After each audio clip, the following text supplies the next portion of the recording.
जय जानकी मित्रों, आज हम आप लोगों को मकर संक्रांति के दिन कौन कौन से कार्य करने चाहिए जो आपके जीवन को सुखमय बनाएगा, जो आपके जीवन में समृद्धि को लाएगा। आज हम लोग उसी विषय में बात करेंगे कि मकर संक्रांति के दिन पुराने ज़माने के लोग क्या क्या करते थे। अगर हमारे चैनल पर पहली बार आए हैं तो चैनल को सब्सक्राइब कीजिए, वीडियो को लाइक कीजिएगा और कमेंट कीजिएगा।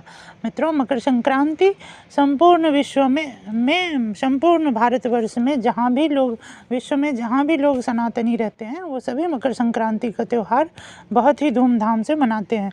बहुत सारे लोग मकर संक्रांति को सौर नववर्ष के नववर्ष की शुरुआत के नाम से भी जानते हैं। मकर संक्रांति के दिन ही कहा जाता है कि सौर वर्ष जो है वो प्रारंभ होता है, तो बहुत सारे लोग इसे नववर्ष के रूप में भी मनाते हैं। आज हम लोग इसी विषय में बात करेंगे कि मकर संक्रांति के दिन कौन कौन से चीज़ किए जाते हैं जो हमारे पूर्वज करते आए हैं, उस विषय में आप लोगों को बताएंगे। अगर हमारे चैनल पर पहली बार आए हैं तो चैनल को सब्सक्राइब कर लीजिए, वीडियो को लाइक कीजिएगा, कमेंट कीजिएगा। मित्रों, चलते हैं हम लोग अपने आज के टॉपिक की तरफ कि मकर संक्रांति के दिन क्या करना चाहिए। तो सबसे पहले हमारे मिथिलांचल में लोग मकर संक्रांति के दिन ब्रह्म मुहूर्त में उठ करके आप अपने गांव के नदी, तालाब, पोखर में जा कर के स्नान कीजिए। अगर आप किसी अच्छे धर्म यात्रा पे जा सकते हैं, तीर्थ यात्रा पे गए हुए हैं, अगर नहीं गए हैं, अगर जाना चाहते हैं तो जा सकते हैं, क्योंकि मकर संक्रांति के दिन गंगा इत्यादि नदियों में स्नान का बहुत ही पुण्य फल मिलता है। तो ब्रह्म मुहूर्त में उठ करके आप किसी भी पवित्र नदी में स्नान कीजिए, किसी भी नदी में स्नान कीजिए। अगर आप कहीं आपके आसपास में, आप पटना में रहते हैं, आप वाराणसी में रहते हैं, आप इलाहाबाद में रहते हैं, तो आप अवश्य ही जाइए संगम में, गंगा जी में जा कर के स्नान करिए। और स्नान करने के पश्चात ब्रह्म मुहूर्त में ही स्नान कीजिए, और स्नान करने के पश्चात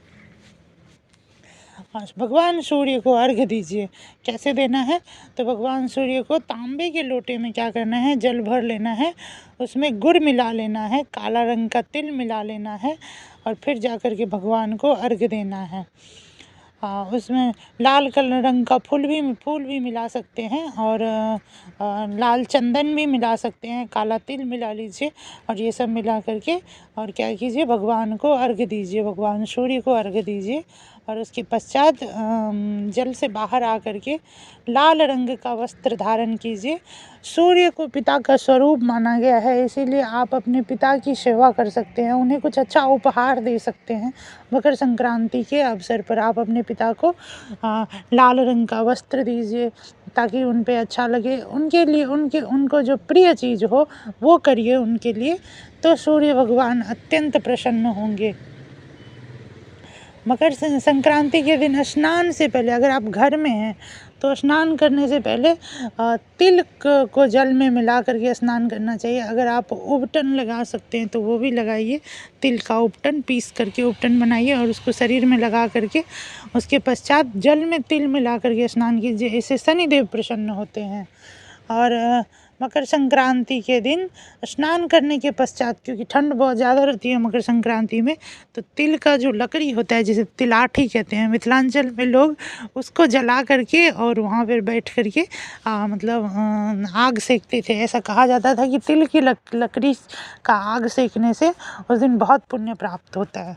तो मतलब तिल की लकड़ी का आग भी सेक सकते हैं बैठ करके। उसके पश्चात दान करना चाहिए। क्या क्या दान करना चाहिए? मकर संक्रांति के दिन लाल रंग की मिठाइयाँ दान कर सकते हैं, मूंगफली भी दान कर सकते हैं, मूंग का दाल, तिल, कंबल, लाल कपड़ा, दाल की खिचड़ी, कुर्थी दाल का खिचड़ी हम लोग के यहाँ मकर संक्रांति के दिन बनता है, गुड़ भी दान कर सकते हैं, और चावल भी दान कर सकते हैं। तो ये सारी चीज़ें दान करना चाहिए। दान का बहुत ही महत्व है मकर संक्रांति के दिन। मित्रों, दान हमेशा मतलब क्या कहते हैं, ऐसे लोगों को देना चाहिए जो उसके पात्र हों। गरीब लोग बहुत सारे हैं, हमारे घर में त्यौहार होता है पर उनके पास इतने पैसा नहीं है कि वो तिलकुट खरीद करके खा सके।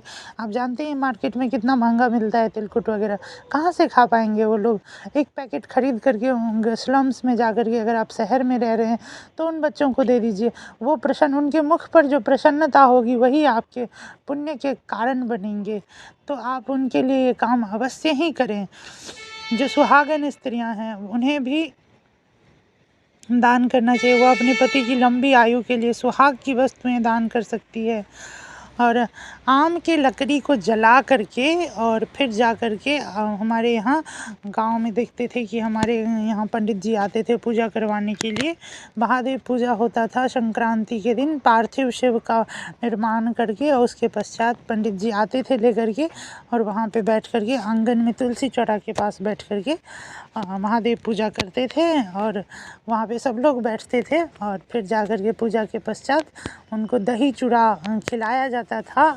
और दही चूड़ा खिला करके और फिर जा कर के जो भी यथोचित दान जो करना रहता था वो सब उनको दिया जाता था पंडित जी को।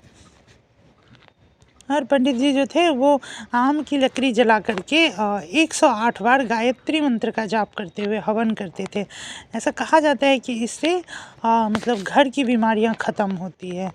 तो आप लोग भी अवश्य करें। आम के लकड़ी को जला करके, गांव घर में तो आसानी से मिल जाएगा, और नहीं मिलेगा तो आप शहर में अगर आप रहते हैं तो शहर में आप ख़रीद लीजिए। और ख़रीद करके आम के लकड़ी को, जो आपका हवन कुंड है, हवन कुंड भी तो आजकल बिकता ही है, चतुर्मुख हवन कुंड, 4 कोने वाला हवन कुंड बिकता है। परंतु हमारे गांव में जो पूजा होता था, मिथिलांचल में आज भी त्रिकोण वाला त्रिकुंड बनता है, त्रिकोण वाला हवन कुंड बनता है, जिसमें मतलब क्या कहते हैं 3 कोना रहता है और बीच में मतलब अग्नि को स्थापित किया जाता है। तो वो भी कर लीजिएगा आप लोग, हवन भी कर लीजिएगा गायत्री मंत्र से। और मतलब कुछ चीज़ें खरीद करके भी लाना रहता है, जिसमें आप तिल खरीद करके लाइए, झाड़ू खरीद करके लाइए। ये सब मकर संक्रांति के दिन खरीदना जो है ये शुभ माना जाता है। तो ये सब कार्य आप लोग अवश्य ही करिए। आशा करते हैं कि आपको ये वीडियो अच्छा लगा होगा। ऐसे ही और भी वीडियोज़ के लिए हमारे चैनल को सब्सक्राइब कर लीजिए। धन्यवाद।